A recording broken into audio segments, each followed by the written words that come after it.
বন্ধুরা, ঈদ মুবারক। যারা আমার এই অনুষ্ঠানটা দেখছেন তাদের সবাইকে জানালাম ঈদ মুবারক এবং তুফানি ঈদ মুবারক। প্রথমে একটা গল্প বলি যে কয়েকদিন আগে শাকিব খান যখন এই প্রেস কনফারেন্স করলো তুফানের, সে একটা ছোট্ট গল্প বলেছিল। আপনাদের অনেকের মনে আছে কিনা জানি না, আমি একটু রিপিট করছি। সেটা গল্পটা হলো এরকম যে একটি গ্রামের একটি ছেলে পড়াশোনায় খুব ভালো। তো আশেপাশের লোকজন বলছে, দূর, পড়াশোনা করে কী হবে, ওর কিচ্ছু হবে না, ওর কিচ্ছু ভবিষ্যৎ নেই, খামাখা পড়াশোনা করতেছে, ও পাসই করতে পারবে না। তো ছেলেটা পাস করলো। পাস করার পরে মানে ম্যাট্রিক, ইন্টারমিডিয়েট সব পাস করলো। প্রত্যেকবারই মানুষ নেগেটিভ কথা বলতেছে, আর কিচ্ছু হবে না, কিচ্ছু হবে না। তো পাস করার পরে বলতেছে যে ভাই, ও তো পাস করে গেছে, বিএ পাস করে গেছে। বিএ পাস করলে কী হবো, চাকরি পাইব না। দেখেন মানুষের যে মানসিক অবস্থা। তো ছেলেটা তার চেষ্টায়, তার প্রচেষ্টায় সে চাকরিও পেয়ে গেল। তারপর নাকি বলছে যে চাকরি পাইছে তো কি হয়েছে, বেতন পাইব না। গল্পটা শাকিব খান সেদিন মানে ওই প্রেস মিটিংয়ে বলছিল। আমার কাছে খুব ভালো লাগছে, যদিও পুরোনো গল্প আগে শুনছিলাম, মনে নাই। শাকিব বলাতে আমার মনে পড়ছে। মানুষের নেচার এরকম। আজকে তুফান রিলিজ হয়েছে, এতক্ষণে আপনারা ইভিনিং শো পর্যন্ত রিপোর্ট পেয়ে গেছেন। আমি ইভিনিং শো রিপোর্ট পাইনি, ম্যাটিনি পর্যন্ত রিপোর্ট পাইছি। যতগুলো সিনেমা হলে ফোন করছি, প্রত্যেকের মালিক একটা কথা, ছবির রিপোর্ট অসম্ভব ভালো। এবং শেষে একটা চমক আছে, চমকটা আমাকে বলছে, কিন্তু আমি আপনাদের বলবো না, এই জন্য তাহলে সিনেমার গল্প লিক করা হয়ে যায়। তা আমি ওই যে গল্পটা বললাম যে ছেলেটা ভালো কিন্তু কিচ্ছু হবে না, তো এই ছবির রিপোর্ট দেখে বাংলাদেশের একজন প্রখ্যাত পরিচালক, যিনি শাকিব খানের সাথেও কাজ করে, উনি নাকি বলছেন যে দেখেন আর 2-3 দিন পরে মানুষই খুঁজে পাওয়া যাবে না। তার নাম যদি আমি বলি তাহলে সে অস্বীকার করবে। আমি বললাম না, আপনারা বুঝে নেন। উনি বলতেছে উনি সিনেমা দেখছেন এবং উনি সিনেমার রিপোর্ট ভালো না। এবং আরেকটা হল মালিককে বলতেছে, জিজ্ঞেস করছে ভাই কেমন যাচ্ছে, বলে ভাই বাম্পার, আমার তো সুফুল। আর থাকেন কয়দিন পরে ওয়েট করেন, দেখবেন আর মানুষ খুঁজে পাইবেন না। এই গল্পের সাথে সেই গল্পের মিল আছে না, বলেন? একদম মিল আছে। তো ছেলেটা ভালো কিন্তু চাকরি পাইব না, পাস করতে পারবো না। সিনেমার রিপোর্ট ভালো, সেলও ভালো, কিন্তু কয়দিন পর আর থাকবে না। এই হইল আমাদের বাঙালির নেচার। অত্যন্ত দুঃখ লাগলো এই কথাটা শুনে যে তার মতো একজন পরিচালক, যিনি সাকিবের সাথে কাজ করেন বা করছেন বা করবেন, প্ল্যানিং করছেন, উনি যখন একটা সিনেমা হলের মালিককে বলেন এই ধরনের কথা, অত্যন্ত বেদনাদায়ক। এনিওয়ে, এটা তার ব্যাপার। কোন জেলাসির থেকে বলছে উনি জানে, আর ওনার আল্লাহ জানে। ঈদের দিন এত বড় একটা কথা বলছে, এটা বলা তার উচিত হয় নাই। যাক, তার নামটা বললাম না। এখন আসল কথায় আসি। বগুড়ার মধুবন সিনেমা হলের মালিকের সাথে কথা হয়েছে, মনিহারের সাথে কথা হয়েছে, উল্কা যদুপুরের সাথে কথা হয়েছে, বর্ষা যদুপুরের সাথে কথা হয়েছে, ঝুমুর বাড়ির নামে একটা সিনেমা হলের সাথে কথা হয়েছে, বেশ অনেকজনের সাথে। আপ টু ম্যাটিনি শো আমার কথা হয়েছে, ইভিনিং শো রিপোর্ট পাইনি। হ্যাঁ, 2-1 জায়গায় একটু প্রবলেম হয়েছে, যেমন ঝুমুর বাড়িতে মর্নিং শো থেকে তার সার্ভার কাজ করতেছিল না। সেই হল মালিক দৌড়ে যায় বা বুকিং এজেন্ট দৌড়ে যায় রংপুর থেকে আইনা তারপরে সার্ভার ঠিক করছে। ওইখানে প্রথম দিকে সেলটা একটু খারাপ ছিল। এটাকে আপনি সেল বলতে পারেন না, এটাকে আপনি খারাপ বলতে পারেন, এটা একটা অ্যাক্সিডেন্ট। এছাড়া যে সিনেমা হলগুলোর কথা বলছি, প্রত্যেকটা সিনেমা হলেই ভালো যাচ্ছে।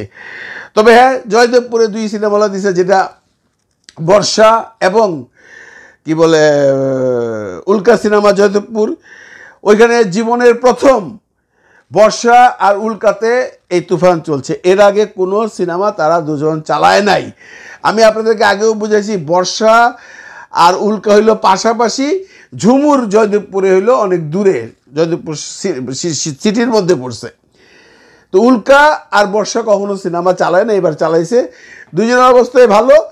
বর্ষা অলরেডি মানে হলের মালিক এত উচ্ছ্বসিত, আমার সাথে অনেক কথাই বলতে চাইছিল, কিন্তু আমি বলছি ভাই এইভাবে আপনি আমাকে বলে লাভ নেই, আমি এখন বাইরে আছি, রেকর্ডিং করতে পারবো না, আপনি রেকর্ড করে আমার দর্শকদের শোনাইবেন।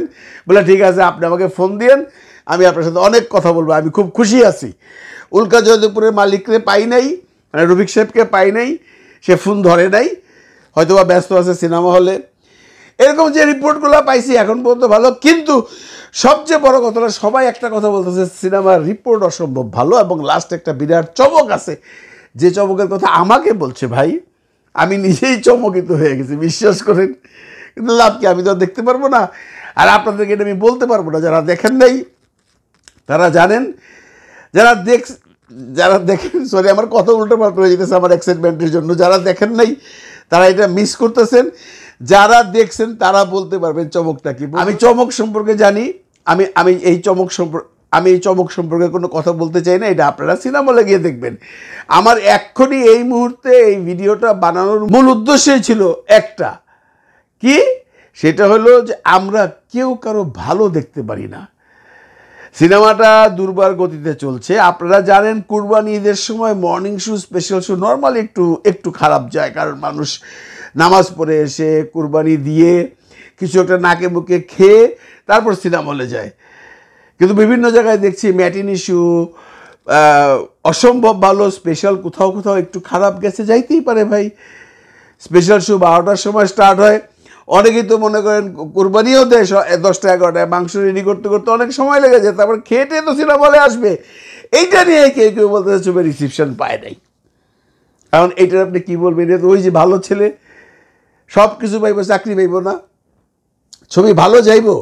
আজকের পরে যখন ভালো যাব তখন কী করবো জানেন, আরে ভাই দেখুন না ঈদের দিন ভালো যায়, কালকা কেমন যায় দেখুন না, পরশু দিন বলবো আরে 2 দিন ভালো গেলে কী হইব, সামনে তো দিন আইতেছে।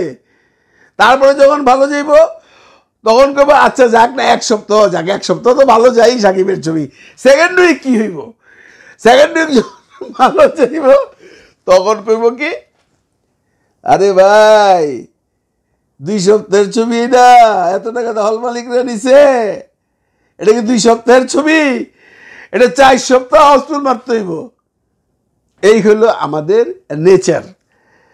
তো এনিওয়ে এই ধরনের মানুষ সারা জীবনই সারা পৃথিবীতেই থাকবে, এদের এই কাজগুলো করে যাবে, আমরা শুধু শুইনা যাব।